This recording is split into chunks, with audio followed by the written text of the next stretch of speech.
Discover London without breaking the bank. Budget travel tips. London are the joys of travel. But let's be honest, jet lag can be a real struggle.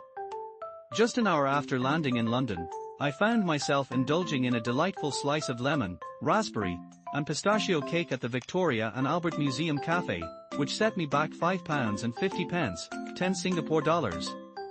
But here's the kicker, entry to the museum was absolutely free. Imagine dining in stunning 1868 rooms adorned with arches, stained glass, and beautiful William Morris wallpaper. It was a feast for the eyes and the taste buds. This experience perfectly encapsulates my travel philosophy in London: free museums, breathtaking surroundings, and a few splurges on food that ultimately balance out to a satisfying experience. While London often gets a bad rap for being one of the world's priciest cities, savvy travelers can uncover a treasure trove of free attractions and stunning architecture, all easily accessible via the city's efficient public transport. Sure, hotel prices can seem steep, but unlike in the US, these rates usually include taxes and breakfast. Plus, tipping isn't customary, which means you can save an extra 15 to 20% on your meals.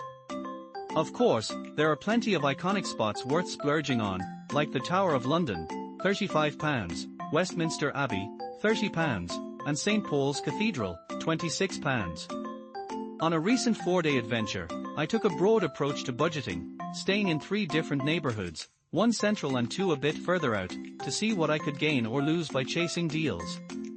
With a mix of free art, attractions, and £4 lunches, along with a few minor splurges on entertainment, I managed to keep my daily expenses around $200, 260 Singapore dollars. *** secrets and salt beef ***.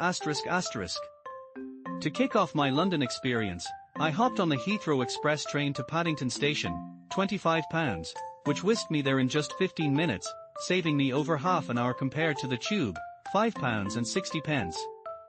While the airport is a bit of a trek, most bus and subway rides within central London are under £3, capped at £8.90 a day if you use the same credit card or payment method. Jet lag also led me to join a secret London tour with Fun London Tours, £18. I hoped this 90-minute walk would keep me energized despite my exhaustion. In Trafalgar Square, I met Mr. Joe Brown, a former London cab driver who guided our group of 15 to hidden gems that were right under our noses. We discovered a police station cleverly disguised as a light fixture, Goodwin's Court, a charming alley in Covent Garden lined with 17th-century buildings, and the last street lamp lit by Surgas, ironically located near the posh Savoy Hotel. For my budget-friendly accommodation, I chose a cozy spot in the Brick Lane area of East London, about a 30-minute tube ride away. The Buxton's, with its 15 snug rooms above a stylish restaurant, offered thoughtfully designed quarters complete with espresso machines and books from the nearby Libreria bookshop. Although the room, £150, was a bit of a splurge, it came with a hearty breakfast. Nestled in the vibrant Brick Lane, I was surrounded by markets and eateries run by Bangladeshi entrepreneurs, street art, vintage shops, and bakeries serving delicious bagels, stuffed with salt beef for around £8. *** art with backstories ***. London is a city rich with incredible characters, think Sherlock Holmes, Scrooge, and Shakespeare. But have you heard of Canaletto? This Venetian artist was a favorite among 18th-century British travelers to Venice, where he sold detailed, souvenir-sized paintings. When an Austrian war stifled travel in 1740, he followed his fans to London, only to find forgers cashing in on his fame. In 1749, he painted London, the Old Horse Guards from St. James's Park, a stunning canvas now displayed at Tate Britain, free. As gallery descent Mr. Malcolm Morris explained, Canaletto created this piece to prove he was the real deal. The gallery also showcases works by renowned artists like John Singer Sargent and J.M.W. Turner spanning the last 500 years. After soaking in the art, I made my way to the riverbank and hopped on an Uber boat by Thames Clippers, £9, for a scenic 6-stop ride past the iconic Palace of Westminster and Big Ben, heading to the bustling Borough Market.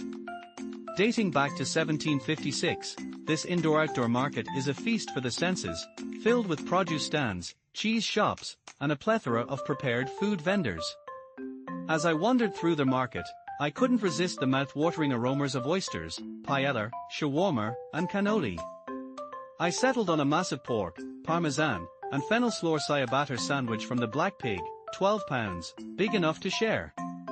To work off my lunch, I strolled through the lesser-known streets of South Bank, eventually reaching Waterloo Station and the underground Leek Street arches.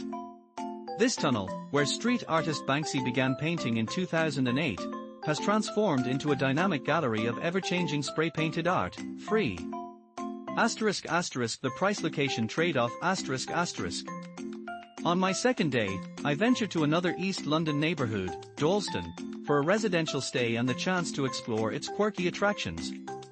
I discovered the Dalston Eastern Curve Garden, a former railway line turned into a lovely outdoor cafe and park, free, and the Dusty Knuckle Bakery, which supports at-risk youth with job training, offering delicious crusty sourdough, £5, and flaky croissants, £3.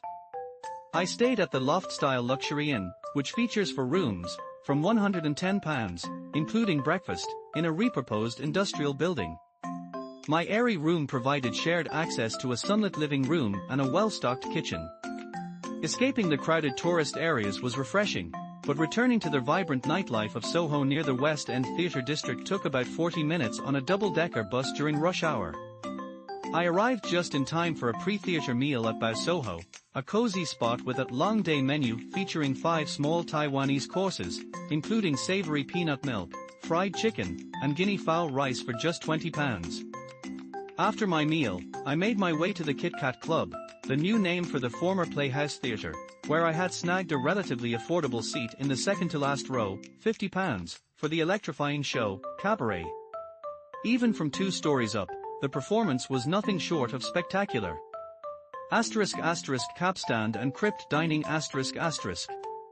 On my final day, I moved to the central Bloomsbury area and checked into the No Frills Judd Hotel, which boasts a charming crescent-shaped Georgian exterior. My tidy single room was simple, accommodating little more than a narrow bed and desk, but I was paying for the prime location, £154, including breakfast. Nearby, I discovered a unique breakfast option at Russell Square's Cabman's Shelter, one of the last 13 green cottages built in 1875 as rest stops for carriage drivers. Today, only taxi drivers can dine inside, but a public window offers takeaway meals for park bench picnics, £5 for eggs with sausage and bacon. Around the corner, I joined the line snaking down the block for the British Museum, free, where their vast collections of antiquities can be overwhelming. I managed to explore rooms 4, Egyptian sculpture, and 41, the remains of the Anglo-Saxon burial ship Sutton Hoo, featured in the 2021 film, The Dig, in just 2 hours. By noon, I was back in Trafalgar Square at St. Martin-in-the-Fields, an Anglican church with roots dating back to the 13th century. The current building, established in 1726, is famous for its music programming, including affordable Friday afternoon concerts, £10. I enjoyed a performance by classical Indian vocalist Sak Donjal, accompanied by a harmonium and hand drum from a wooden pew. Before the 1 p.m. show, I couldn't resist visiting the church's cafe in the crypt, which serves delicious meals in its brick-vaulted basement.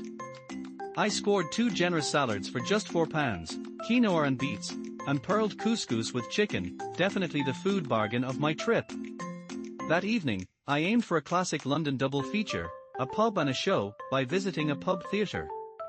I arrived in the Earl's Court neighbourhood, only to find the pub downstairs from the Finborough Theatre closed for renovations. However, the riveting revival of the 1933 screenplay The Silver Cord, £35, more than made up for it. It's like being inside the telly, my seatmate remarked as we settled into one of the 10 cushioned benches surrounding the set, which represented a cozy New England living room. After the show, the tube took me back to the lively Chinatown, where I treated myself to a messy late-night creep from Chinese Tapper's House, £5, and enjoyed the always free theatre of London street life.